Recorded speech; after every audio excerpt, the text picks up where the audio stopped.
Welcome दोस्तों, मिश्रा जी की पाठशाला शून्य से शिखर तक। ये यूपीएसआई के माध्यम के लिए यूपीएसआई अभ्यर्थियों के लिए जिन 2023 में जो फॉर्म भरेंगे उनके लिए तैयारी शुरू कराई गई है। तो आप समझिएगा। तो ये हिंदी भाषा के विकास क्रम का दूसरा वीडियो, पहला वीडियो आपको अपलोड किया जा चुका है। उसी के रिव्यू के आधार पर आपको भाग दो अपभ्रंश हेडिंग डाल लीजिए आप लोग। अपभ्रंश, अब अपभ्रंश को भी दो भागों में बांटा गया है। अगर आपको अपभ्रंश समझना है तो इसको दो भागों में बांटा गया है, भाग एक और भाग दो।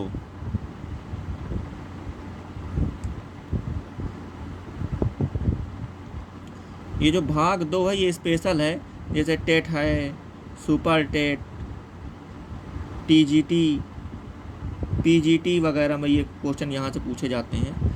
ये टीजीटी और पीजीटी वगैरह में ज़्यादा पूछे जाएंगे,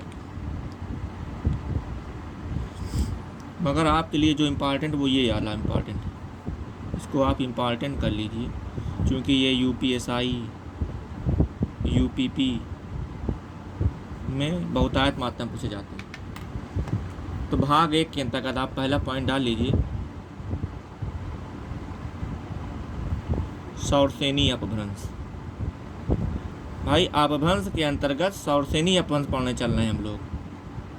तो सौरसेनी अपभ्रंश, अब सौरसेनी अपभ्रंश के अंतर्गत पश्चिमी हिंदी,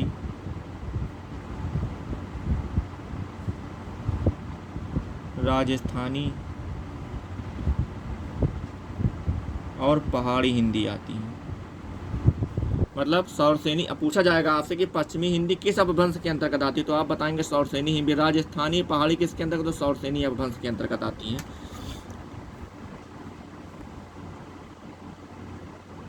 भाग दो नंबर डालिए।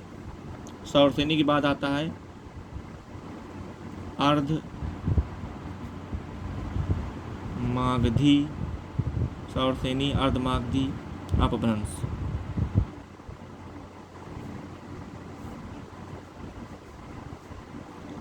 अब अर्धमागधी के अंदर का सिर्फ एक भाषा आती है, उसका कहा जाता है पूर्वी हिंदी। अब आपसे पूछा जाएगा कि पूर्वी हिंदी किस अपभ्रंश के अंतर्गत आती है, तो आप बताएंगे अर्धमागधी अपभ्रंश के अंतर्गत आती है। थर्ड नंबर पर पढ़ देंगे मागधी अपभ्रंश।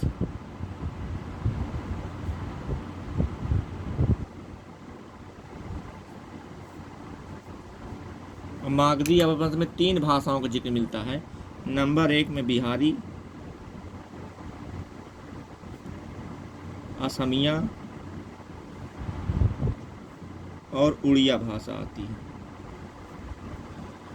तो सौरसेनी के अंतर्गत पश्चिमी हिंदी, राजस्थानी पहाड़ी, अर्धमागधी के अंतर्गत पूर्वी हिंदी, मागधी के अपभ्रंश बिहारी, असमिया, उड़िया भाषाएं आती है। अब क्वेश्चन इसका यही बनता है कि पहली बात तो अपभ्रंश को दो भागों में बांटा गया है। भाग एक, यही वाला इंपॉर्टेंट है आपके पॉइंट पर, क्योंकि आप यूपीएसआई देने चल रहे हैं तो वहाँ पर पूछा जाता है कि राजस्थानी किस अपभ्रंश से विकसित हुई है, तो बताएंगे सौरसेनी अपभ्रंश से। अर्धमागधी के अंतर्गत पूर्वी हिंदी आती है और मागधी के अंतर्गत बिहारी, असमिया और उड़िया भाषाएं आती हैं। अब चलते हैं भाग दो की तरफ। तो भाग दो में पहले नंबर डाल लीजिए आप लोग, पैसाची।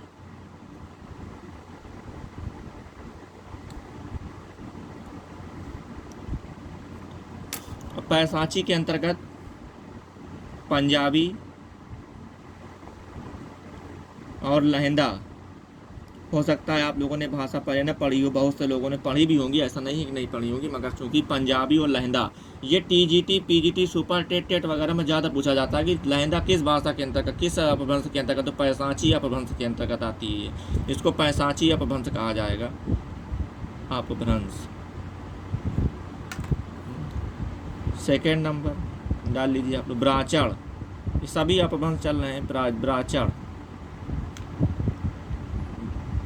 ब्राचड़ के अंतर्गत आप डालेंगे सिंधी भाषा।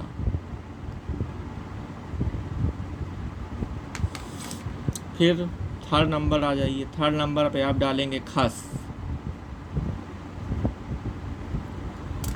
खस भाषा के अंतर्गत आपकी पहाड़ी आती है। और फोर्थ नंबर 4th नंबर, क्योंकि पढ़िए आप बैसाची, ब्राचड़, खस, और 4 नंबर पे आपकी आती है महाराष्ट्री।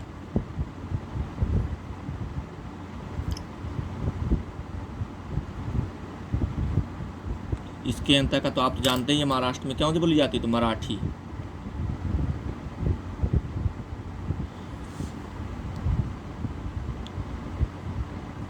तो दोस्तों ये आपका अपभ्रंश 2 भागों में बांटा गया है। भाग 1 सौरसेनी अपभ्रंश है, पश्चिमी हिंदी, राजस्थानी, पहाड़ी।